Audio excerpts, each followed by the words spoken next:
Hello everyone, P. McGee here with another draft battle analysis video and recap. This time looking at my week 1 match in the TPS, which is the Purple Society.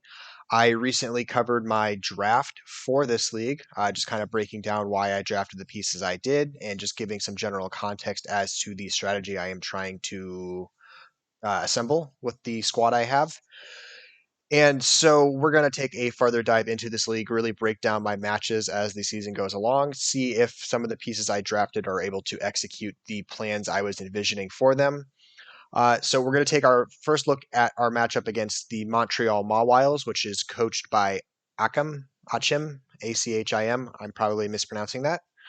As you can already see, I finally have a much more visually appealing battle planner, battle prep doc to kind of showcase my builds, the matchup, everything overall.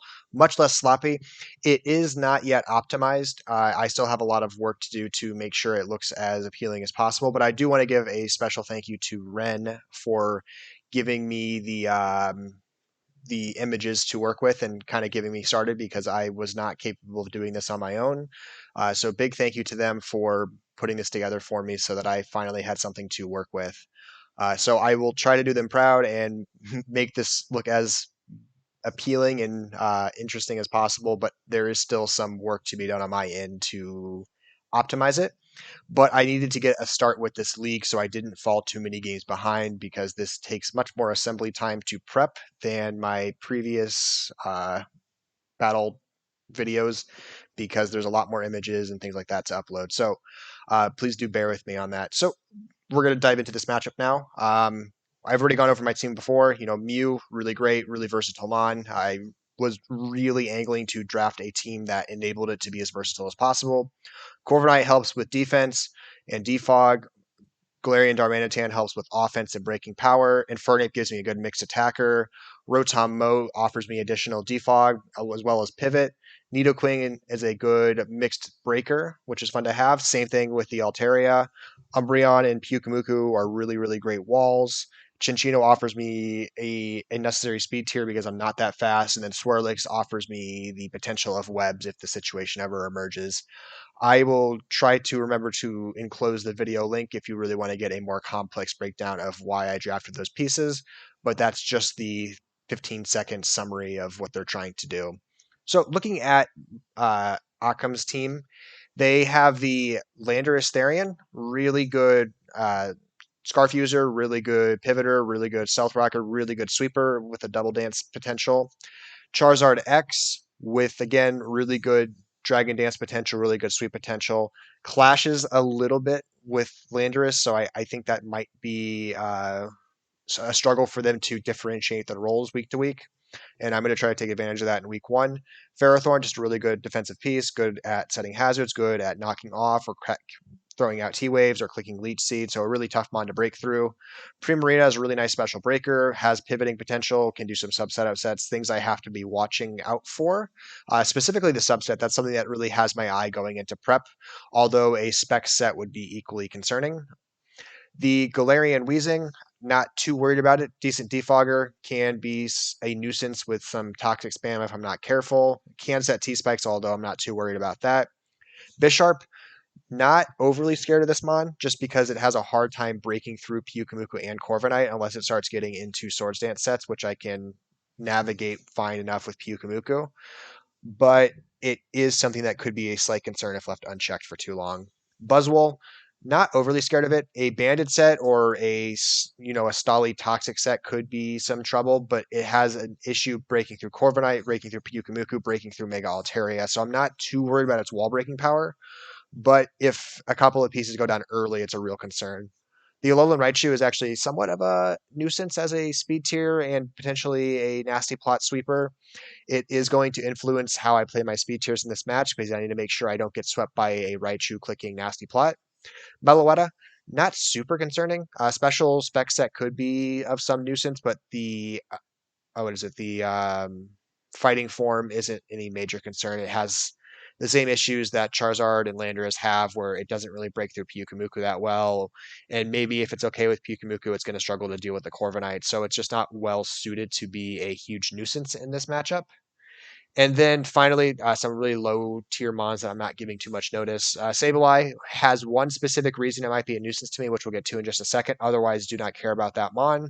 And then Barboach is just a 1 point meme pick, so it's whatever. Not really expecting anything out of it. So that's the team they have. With that in mind, and the pieces I have, we'll kind of get into what I was assembling. So the first mon I am using in this matchup obviously is going to be the Mew. Mew just has a reason to come every week. If you can't fit Mew onto a plan for some reason, you are drastically misusing Mew. I'm opting for a timid nature, 248 HP, 140 defense, 32 special attack, 88 speed. 88 speed with timid lets me outspeed the Buzzwole, which will be relevant in just a minute, and I'll explain why. And then just adding some bulk and then a little bit of special attack so I can get things to break because I am running the Cosmic Power Stored Power set, which really annihilates this team. You know, after one Cosmic Power, I have enough strength with my body press to one hit KO Bisharp. Everything else kind of starts falling apart after a couple more. There is some concerns about the Buzzwole being able to come in after I'm only at +1 and then do something like Leech Life, which I can't deal with yet. But after two well, banded leech life would be the real problem. After two cosmic powers, though, stored power pretty reliably one hit KOs most Buzzwoles except for like Assault Vest, and then I'm outspeeding it as well, so I don't need to worry about that band pressure. I click cosmic power on the first thing I can. If they hard switch to Buzzwole after the second one, I am going to one hit KO that with cosmic power without too much worry. So that's why I wanted to make sure I outsped it, and then soft boil to keep healthy. Um, Really, it's my win condition. I need to make sure Sableye doesn't show up because I'm physically incapable of doing damage to Sableye. That's why I wanted to make note of it a few minutes ago, is it's the one mon that I can't touch at all with Mew, but it doesn't have a lot of reason to come. So if it's not in team preview, it's not going to be Mew's really well situated to take off in this match. And then with just its general bulk, is it to take less than 50% from Moonblast on Primarina, which gives me a switch in if I'm really unsure on what it's going to click, because Pyukumuku can wall out water. Corviknight doesn't want to come in on it on a Primarina attack, but it can wall out a Moonblast if it needs. But Mew is kind of the safe answer to come in on either attack and be fine, unless it's Specs, in which case we'll have to get a stored power or a cosmic power up before I am taking any hits from a Primarina. But otherwise, this is really well situated to win. Really well situated to win. Just after a couple of cosmic powers, the opponent really doesn't have a way to bust Mew open except for status, so I just need to scout around for that, and I'm fine. So that's Mew. Next up is Corviknight. Oh, Mew's holding leftovers, in case you couldn't tell. For obvious reasons, it's just there to set up and get little bits of health back while it's setting up, and then soft boil as necessary. Next up is Corviknight. Impish Nature, 248 HP, 252 defense, 8 special defense, holding a Rocky Helmet. Really, really standard set. Roost, Defog, U-turn, Body Press. Really just set up to kind of come in and absorb some attacks from the Landorus, pivot out, absorb some attacks from the Bisharp, pivot out, or KO it with body press. Defog in case the Ferrothorn starts setting up too many hazards. And then again, Roost just to get health back. I'm opting for Mirror Armor just so that I can reflect Intimidates on the Landorus so that Landorus has a hard time trying to do anything offensively, and it puts it down a tier so I can pivot around a little easier into something that can break it, not be too worried about it. And then really it's just kind of there mostly to shut down Landorus. Landorus has to basically run a gravity set to deal with this. And then Buzzwole has a really hard time with it as well. It can spam close combat. If it's like a choice lock set, though, that really opens up windows for Mew to come in after the first close combat and then start setting up. So it's a really risky move for the Buzzwole. But that's pretty much it. Corviknight's really just there to be bulk and pivot, and then hazard removal if necessary. Next up, Pyukumuku, doing traditional Pyukumuku things. Bold Nature, 252 HP, 244 defense, 12 special defense. 12 special defense just gives me a little bit extra of a cushion on the Primarina clicking Moonblast, which shouldn't do more than 50% unless it's, I believe, like a Life Orb or something like that. So as long as that's not the case, Pyukumuku is much better situated to kind of come in on it. Unaware so that the Buzzwole can't set up, the Charizard can't set up, the Landorus can't set up, and the Primarina can't set up. Mirror Coat because I need to bounce back the Primarina attacks as those concern me quite a bit. And then I'm free to Toxic most of the other things without too much concern. And the Recovery and Baton Pass, because Baton Passing into one of my offensive options or into Mew is going to be to my advantage. And then again, Rocky Helmet so that Charizard has a hard time doing anything to it because it's basically forced to click Earthquake for no damage, which I can pivot around on and kind of get something else in without too much issue. And then I can Toxic Hit when the opportunity presents itself. The Galarian Darmanitan, because I needed a piece of offense that really comes in and breaks. Jolly Nature, 32 HP, 252 attack, 224 speed. The speed lets it outspeed Scarf Landorus, which is basically his fastest Scarfer. Charizard can't Scarf. And then the only thing that would be faster than my Darmanitan that could Scarf is the Raichu, which doesn't really have a lot of reason to and has no breaking power if it's forced into a Scarf. So I am pretty reliably going to outspeed everything with this Darmanitan, except for like Charizard after a Dragon Dance, but he's not really coming in on those. Icicle Crash for stab, U-turn for momentum, Flare Blitz to help me deal with something like Ferrothorn or the Buzzwole a little easier. And then Earthquake, kind of for the Charizard, kind of for the Bisharp, uh, kind of for the Raichu, although you turn reliably one hit KOs. It's just general coverage as a pretty safe to click neutral attack once Buzzwole's out of play. And in case the Galarian Weezing that shows up is, neutralizing gas or misty terrain for some reason, it gives me the ability to hit that as well. And then Guerrilla Tactics has the ability because unless I'm going for a very specific situation with the Zen mode, Guerrilla Tactics just makes far more sense. Next up, Nidoqueen, Modest Nature, 32 HP, 252 special attack, 12 special defense, 212 speed, holding that life orb. Sheer force ability. The speed investment lets it outspeed Primarina, so it maxes out at 241 on this Nidoqueen. Primarina maxes out at 240, so I can outspeed that, which is good. I can deal with Scarf Primarina, set up Primarina as a concern, and Specs Primarina as a concern, so Nidoqueen really helps answer both of those. As long as Nidoqueen's on the field, that means that Primarina can't come on the field and pressure me. Sludge Wave, Flamethrower, Ice Beam, and then Stealth Rock very specifically to try to get that up early game. Because if I get that up early game, then the Charizard loses 50% on switch in, which is obviously ideal. Forces it to Roost, or if it's not packing Roost, it just takes off 50% of its health right there. Really advantageous for me. Ice Beam for predicted Lando switch ins. Sludge Wave, like I said, for Primarina mostly. And then Flamethrower helps me deal with the Ferrothorn, helps me deal with the Buzzwole. And Buzzwole can be one hit KO'd if it's not invested in special defense, so it's just a really good breaker for that. And really, that's what Nidoqueen's trying to do. And then it offers up a kind of a pretty safe switch in on the Galarian Weezing, where it really can't be pressured by the Galarian Weezing, and the Galarian Weezing needs to get out. Lets me eat up Toxic Spikes if it starts to set those. Pressures Bisharp pretty well as well, because Bisharp can't one-hit KO with Sucker Punch, but I can pretty reliably destroy it with Flamethrower. So all of those reasons make Nidoqueen really good in this matchup. And then the final piece on my team is going to be the Mega Altaria with the Timid Nature, 8 HP, 252 special attack, 248 speed. That investment at that nature lets me creep just past the Buzzwole, which is a speed stat of 79. I'm a speed stat of 80, so it's really easy to creep that, and really wanted to make sure I could do that. Hyper Voice, Flamethrower, Roost, Heal Bell. The Hyper Voice and Flamethrower is really only the stab, really all the stab I need. Landorus hates the Hyper Voice. Charizard hates the Hyper Voice. Ferrothorn gets obliterated by Flamethrower. Hyper Voice helps to check Primarina before it starts setting up if it tries to sub. Flamethrower does enough to Galarian Weezing, although I'm not really 1v1ing that with the Mega Altaria that much. Flamethrower is going to obliterate the Bisharp. Hyper Voice is going to obliterate the Buzzwole. Really just a good matchup for 2-attack special Altaria. And then Roost just lets me kind of recover because it can switch in on attacks from the Charizard pretty well, because Charizard doesn't have a way to hit it for strong damage with stab because it's immune to dragon, and then not very effective damage from the fire. Lets me come in on Buzzwole stab really nicely as well. And then if I suspect Sucker Punch or knockoff from the Bisharp, I can switch in on it as long as I've already Mega Evolved. And then Heal Bell, because I didn't really need an extra move on this, but it really offers me some coverage in case Mew takes an unnecessary early status, or my Galarian Darmanitan gets burned for some reason. It just gives me a way to get those back to health without being too worried about it, especially because I decided not to run Umbreon in this week.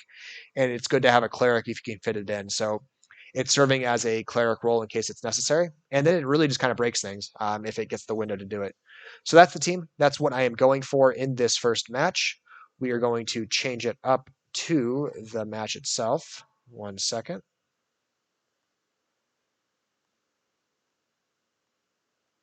All right. Like I said, I didn't have time yet to maximize all of the things that Ren made for me. Hopefully, week two onwards, I will be able to get the Pokemon into those slots on the left and right hand side. Just have a little bit more to play with, but I wanted to make sure I did not fall behind in the series, so I'm going to have to function without him for this first battle. So, looking at the team preview, we've already seen what I brought. Landorus, Charizard, fully expected. Primarina, fully expected. Bisharp and Weezing, fully expected. And then the Raichu is the one piece of surprise, which does offer me some concern because Raichu is particularly scary if it's given too much of a window. And I don't want it to start generating free kills because most of my defense struggles to switch in on it because of its stab. Corviknight's not going to do any good. Pukemuku's not going to do any good. And the Nidoqueen's not going to do any good. So checking Raichu is going to be difficult if it gets the field.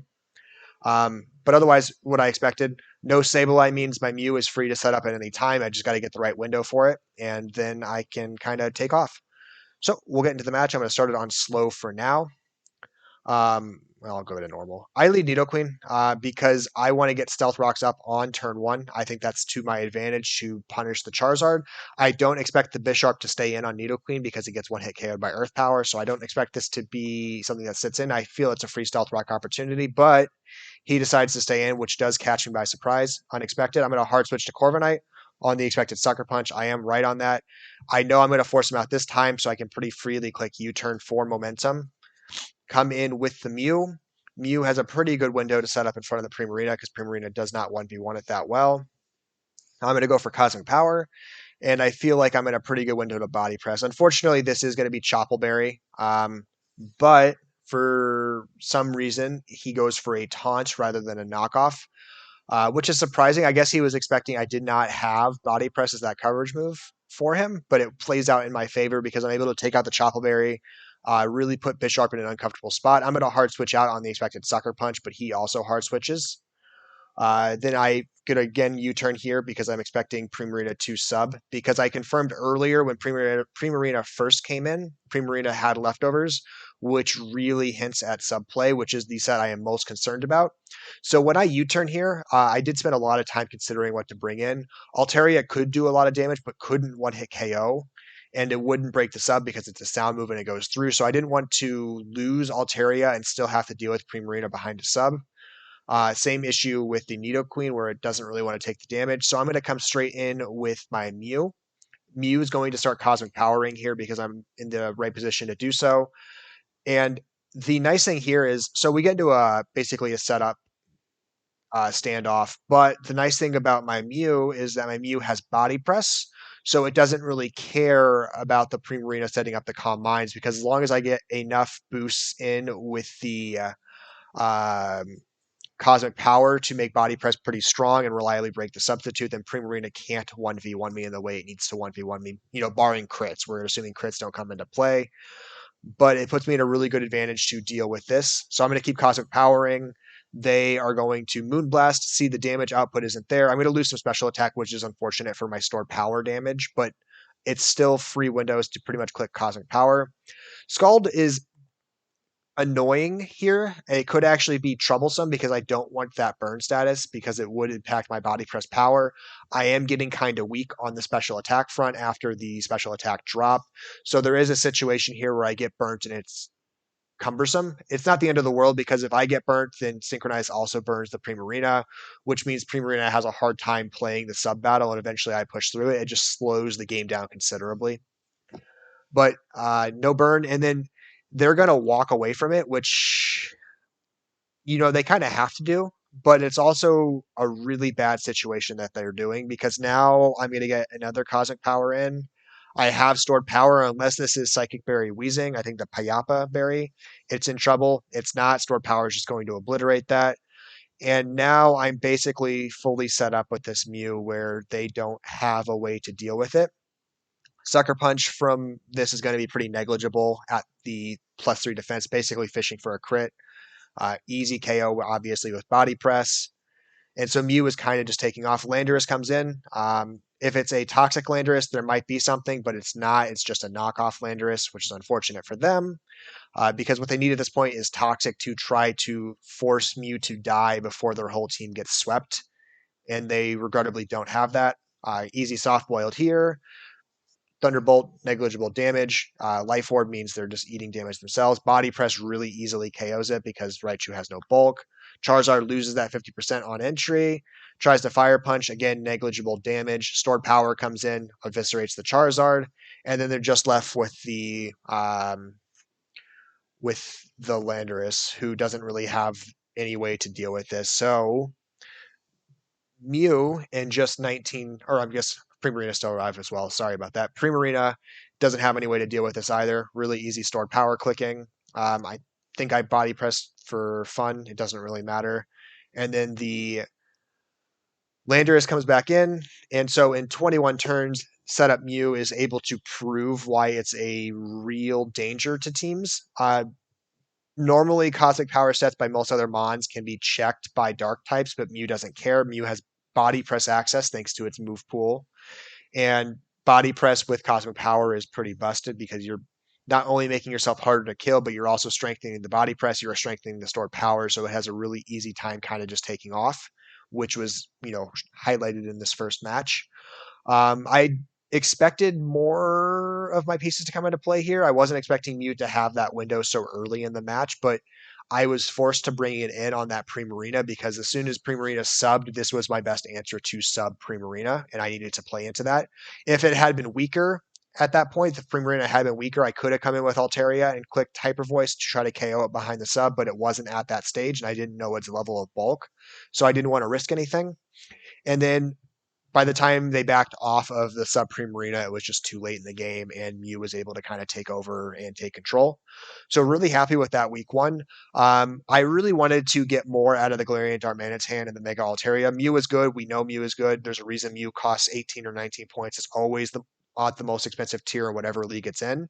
And so there's a reason that is, and this evidence that. So this is no new learned information, which is what I was hoping to get out of some of my other pieces, because I wanted to see if I could get Galarian Darmanitan to be more effective in a matchup, or if I could get Mega Altaria to take off.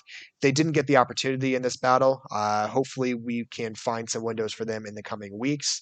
And then I didn't need Pyukumuku at all in this matchup, which is fine. Feel that I've proven Pyukumuku has value in draft at this point, and so it's nothing more for me to have to prove with it. I know Nidoqueen and Corviknight are good. Corviknight did its job as a pivoter. Nidoqueen set those rocks, which were helpful. So, all in all, very happy with the week one. I moved to 1-0, positive 6 differential.